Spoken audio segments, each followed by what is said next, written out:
it's painful to understand how much of what you're doing isn't productive. So I'll give you an example. So I've done this a couple of times with classrooms full of students. Usually when I'm lecturing about career development, say, okay, how much time do you waste? So then I get the class to vote. How many of you waste 10 hours a day? It's like 10% of the kids will put up their hands. And it's interesting because I don't define what constitutes waste. I just ask the question. So they're diagnosing themselves, right? I'm not saying you're wasting 10 hours a day. I'm just asking. It's like, given your own attitude, how much time are you wasting? 10 hours a day. It's like 10% of the people put up their hands. Well, when you get to like 6 hours a day, 80% of the people put up their hands. So then we do the arithmetic. It's like, because I like doing arithmetic with people. People hate arithmetic, but I like doing it. It's like, okay, 6 hours a day. It's 42 hours a week. So let's call that a work week, 40 hours a week. So that's a work week. Let's say, what's your time worth? You're a university student. Well, it's certainly worth minimum wage, because obviously, but it's worth way more than that, because if you spend a productive hour when you're 20, then you gain the benefits of that hour for the rest of your life. So there's the compounding effect of time spent when we were young. So I say, well, let's assume your time's worth $50 an hour, which I think is an underestimate, but whatever. Let's call it 50. We can call it 25, but we'll call it 50. If that's $2,000 a week you're wasting. It's $100,000 a year. It's like, how much better would your life be if you weren't wasting $100,000 a year? It's like, what is that over 40 years?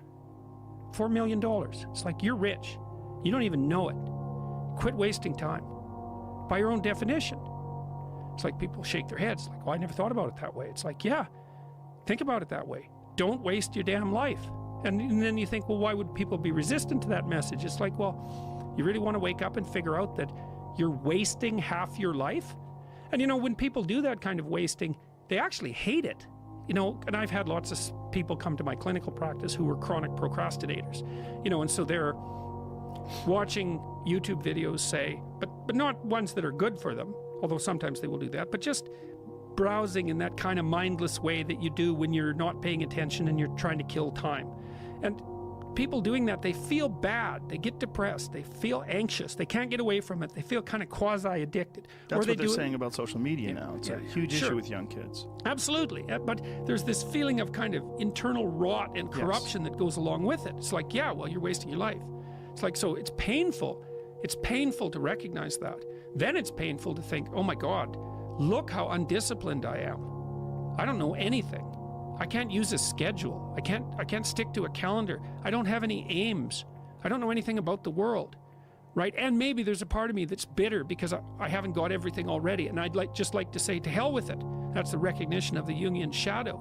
It's like, that's what makes you vicious and untrustworthy. All of that. No one wants to look at that, and no bloody wonder. But hey, the alternative is worse.